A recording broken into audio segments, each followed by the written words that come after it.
Ngeerako na nnyo bireetera ebbugumu wansi netandika okubutuka oba bo bakikola batya. Omwana omuwala empale tuzaagala nnyo naye empale eyo buli lwogirwamu olaba oyambula nnika na patula byoba wayambadde n'obisangamu olusu naye oyambadde patula oyambadde nnika weesibye kijiini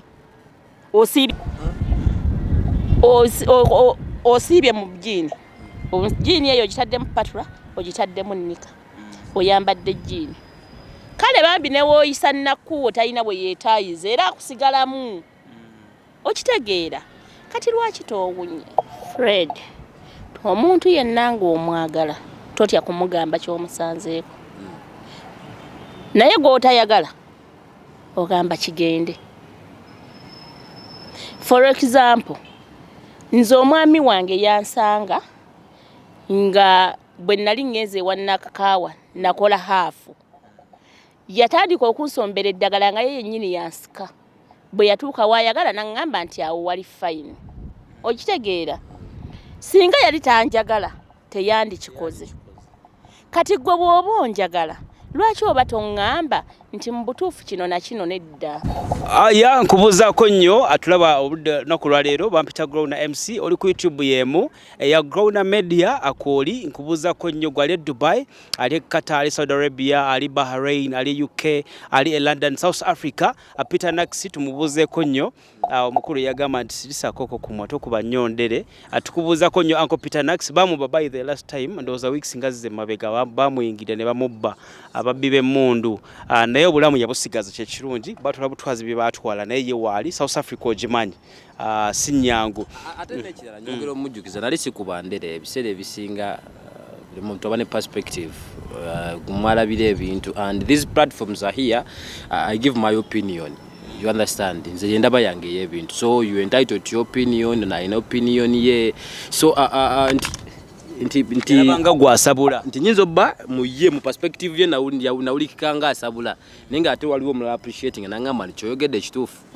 ogambe inside eri waliwo ate positive messages so nti buli muntu nga tanaba criticizinga wabeerawo perspective mwaba ye bw'ababira so kati Peter Nax rich and well ayine ndowooza yenga yebwalaba ebintu akasimu katuuse akafunye kavudde Dubai mwebale kaweereza akasimu eri yayonooneka katwafunye empya yino yavudde Dubai mwebale jiweereza bannaye kyakabi nnyo tubebaza bagagga abo esimu eno yatuuka yava Dubai nejja ate ne bagizzaayo ku resetting ate kati yakomye ogwokusatu nebaza mukama wange Segvic Consults by the way I'm the brand ambassador Segvic atutwala abantu bweru tukuba kalango tanasasula tukwebaza kya simu kyokka twebaza kya simu kyokka akutujja katemamu webaza ekya simu okujja yatuuse nebaza bakama bange bagezaako kanti babikwasaganya of course benkola nabo Segvic mwebaziza na manager wange bamuyita Evangelist Busulwa ensonga esimu yangambe atobonabonanga wendi yakubye bukubi esimu naga kati mwerezo omwani simu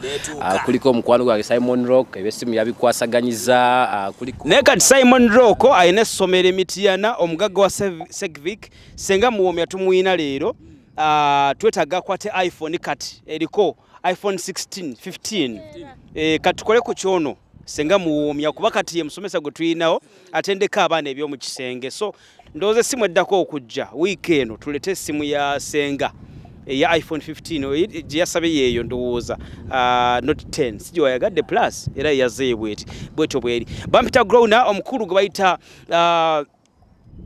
sponsor wa factory tumugereko ndowooza Ashay Ashraf omulombi w'eddogo twasigaza e Kampala ne kumiro nagamba ati munonyeeko agenda kuyambako gwegala butuuze mu nsi gy'olimu agenda kuyambako abantu obutuuze obwo bufuna oli Qatar oli America oli UK oyagala butuuze bwansi Sheikh Ashraf agenda kuyambako ye mulombi wa ddweka gwe twasigaza e Kampala agenda okubanga ate amala ebizibu byine endwadde zikuluddeko ebbanga waali nyo laba nti ensonga ezo nazo azikwasaganya ku namba y'essimu eri wansi ku screen awo mukubireko kale kubanga gezesa olabe ojja kubombuli ekiddako asenga muwome tukwaniriza kale taata nange nsanyusa okusinkana kati akazzeko akakwasa omukulu tutandikira awo kati Gale bagita Buzzsport Trend gwe mukutu kosinziro kutulaba Buzzsport Trend kwe tuli abatugobera ku mukutu gwaffe gwa YouTube interview ne batojja no Growna Media ojagisanga kubaguyita Buzzsport Trend. Of course mberayo atugeza kulabika ntukwasaganya program ya feno bagita Hot Seat ambya mugana Growna MC nga bulijo is a TV personnel msajja talent manager managing abayimbi banji he deserves respect in that caliber. I'm also doing it to the fullest. I'm Peter Fred, of course, Nanga, I'm a TV personnel, never been Nyobi Nkola. At this time round, I had to choose him.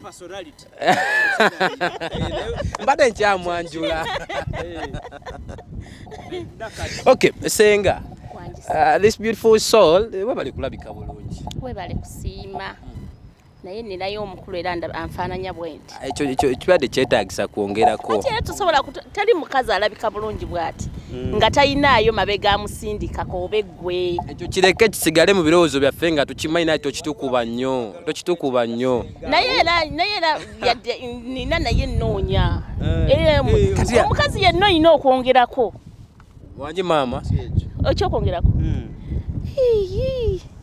Kati goyina ye muli awulira atanga sengo yagala kwongerako ate mu kamera tatidde muje omwami yenna kasita amanya nti mukyala wange ali mu kamera oba omukyala yenna bw'omanya nti omwami wange ali mu kamera omanya nti abeetezi bangi ate weebuuze omukyala akimanyi mufumu nekyo ekimujje waka nga yeekozeeko nga bwe weekozeeko obadde oyagala ntambule ng'ekisiimuula antolede kati bakutwala dda oba otukuba musajja bwotyo bw'olina okufaanana omukyala yenna nga tonnaweza myaka 6 si kirungi kuva wakaawo ng'ofaanana ng'ekyebikiro okitegeera senga eki ekikwekozaako ndina okunyirira ndi mukazi anti bw'onyirira ki ekiddako era abantu abakulaba siganye omukazi yenna oliwo okukwanibwa kati omusajja agolesewa kuba omulese mu mbeera ki taata obadde oyagala ntambule ntya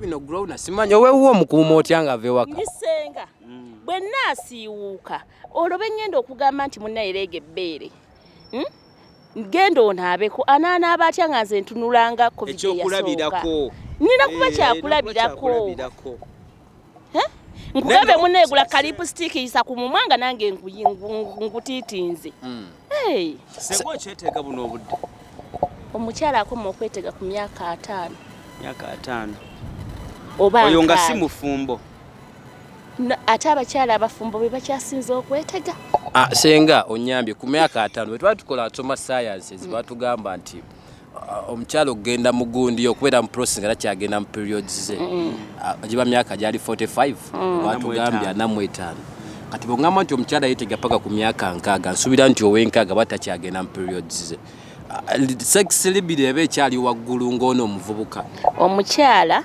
kasita oweza emyaka 45 abasinga okulwala kuba kuwedde kukomye naye ate obwagazi buba waggulu nnyo kuba mba sina kyeneyalika nti ngenda kufuna lubuto sireka mukululo ne bwendeeta obuvubuka obuli bumeka ne bwendeeta abakadde bwe twenkana siyina kyeneralikirira senga ebisa ebisinga batugamba Growna nti mu kaseera ako ng'omukyala agenda ku accessinga periods ze good sex libido ebeera waggulu nnyo ebeera too high aba ayagala nnyo sex because ejjino liba lituuse ku point nga lyagala kola ki sina wano bobeda nga tugenda myaka emito wonna mukyala towards periods ng'ogendamu oba ng'ovaamu nti libido eba waggulu nnyo kati omukyala n'atagenda mu periods ze ng'oyogeddeko libido ebeera evaawo olaba wano nga wakavaako embuzi wano mu ntandikwa biruma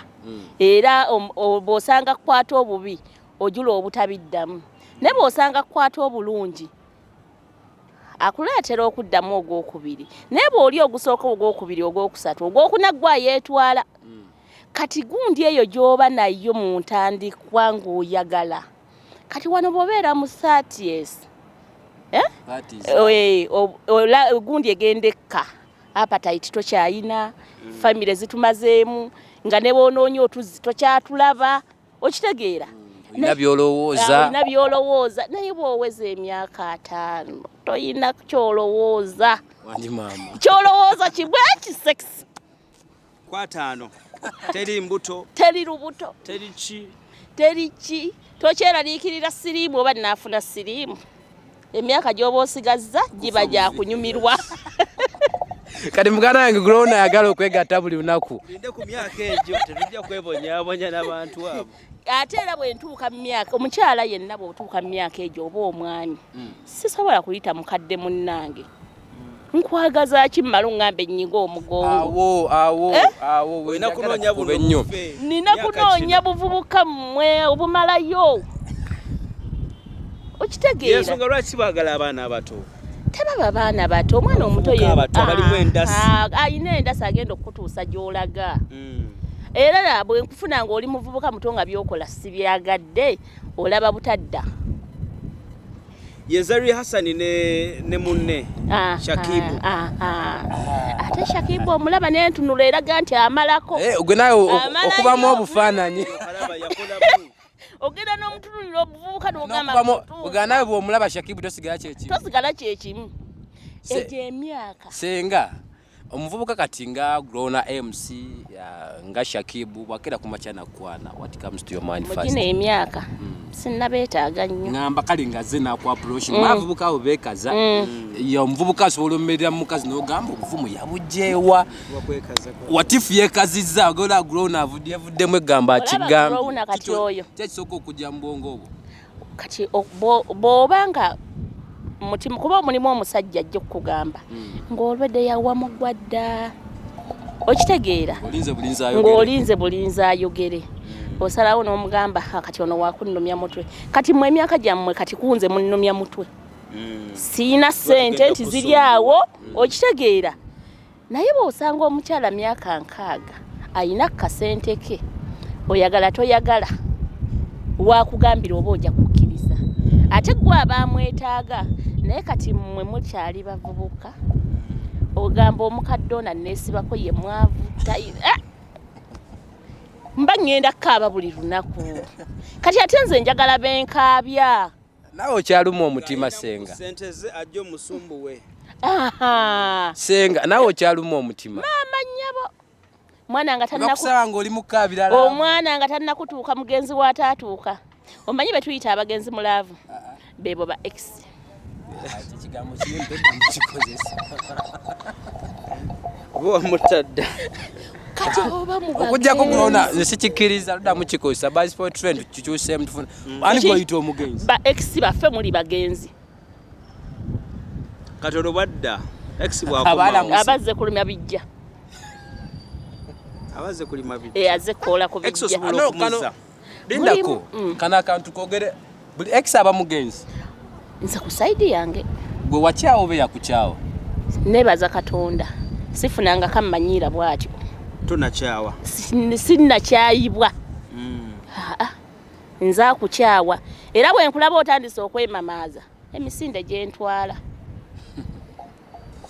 Kale Grown Media gwe mukulu gwe tusinzira tulina Senga wali wantugezaako okulabika ntuwayawaya mukone ne muganda Grown MC teweerabira subscribinga liking of course mikwano gyaffe abatugobera okuba Saudi Arabia, Abu Dhabi, Dubai wayo yonna gye musinzira twebaziza mibale nnyo bali ddala anadabagana ffe mwasalamu clips bwe ne mutambuza ku social media okwo ku TikTok tetubalinaako obuzibu naye at least balekeko logo z'abasponsa baffe ate ne waka tomuwaayo yenna sobole sigazaako n'omulala kigenda omutwala ku YouTube naye omwana n'akola kati bagenda gitemamu eno paka pati 19 abaana abo bazibu nnyo okujja ku mulamwa gwaffe ogw'olunaku lwalyo Senga waliwo kino tuli bavubuka of course lwaki twagadde nnyo okwengeginga mu bintu bino because ebizibu bye tusanga ebiseera ebisinga ekyempitiramu ojja kusanga n'omuvubuka omulala kyayitamu namukama wange omugwe nabaddeko naye nangamba ne Fred are you seeing something nangamba nti abavubuka basinga okubeera the most beautiful girls oba basinga okulabika obulungi buli muntu gwayayanira nate kizibu okusanga omuntu ng'amutadde ewaka muwasiza ng'omukyalo ow'ewaka